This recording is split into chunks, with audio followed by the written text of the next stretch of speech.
Radhika foundation बहुउद्देशीय संस्था नाशिक यांच्या वतीने नाशिक रोड येथील राष्ट्रसंत आचार्य आनंद ऋषीची विद्यालयात गुणवंत विद्यार्थी सत्कार सोहळ्याचे आयोजन करण्यात आले होते। शैक्षणिक वर्ष 2023-24 मधील इयत्ता 1ली ते 7वीच्या विद्यार्थ्यांमध्ये प्रथम क्रमांक मिळवलेल्या गुणवंत विद्यार्थ्यांच्या पाठीवर शाबासकीची थाप राधिका फाउंडेशनच्या वतीने देण्यात आली। विद्यार्थ्यांच्या पाठीवर शाबासकीची थाप दिल्यानंतर त्यांना आणखीन प्रोत्साहन मिळून आणखी पुढे जाण्यासाठी प्रेरणा मिळत असल्याने या विद्यार्थ्यांच्या सत्कार समारंभाचे आयोजन करण्यात आल्याची माहिती राधिका फाउंडेशनच्या संस्थापक चेतना सेवक यांनी दिली। या गुणवंत सत्कार सोहळ्याप्रसंगी राधिका फाउंडेशनच्या संस्थापक श्रीमती चेतना सेवक यांनी मुलांना शैक्षणिक साहित्यांचे वाटप करून पुढील वाटचालीसाठी शुभेच्छा दिल्या।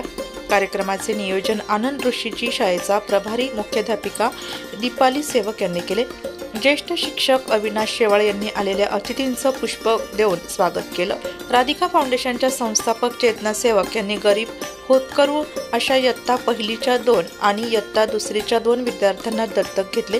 कार्यक्रमाचे सूत्रसंचालन कल्पना देवरे यांनी केलं। या कार्यक्रमात विद्यार्थी शिक्षक वृंद मोठ्या संख्येने उपस्थित होते। गंगा घाट आणि 100 झाडं हे किती चांगलं कार्य मुलांनो, यांच्या कार्यात आपण सहभागी व्हायचा आणि गरजू मुलांना त्या थेट सेवा देतात। धन्यवाद मॅडम।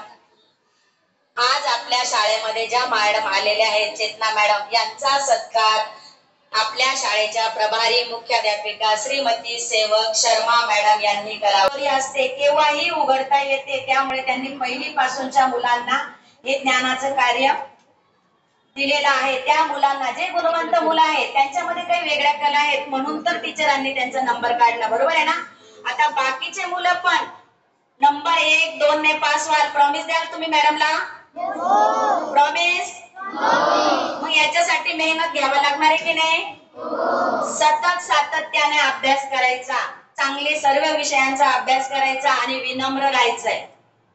आजपासून या मॅडम आपल्याला खूप काही भेटी देऊन जाणार आहेत आणि खाऊ पण देणार आहेत मॅडम? नक्कीच हो।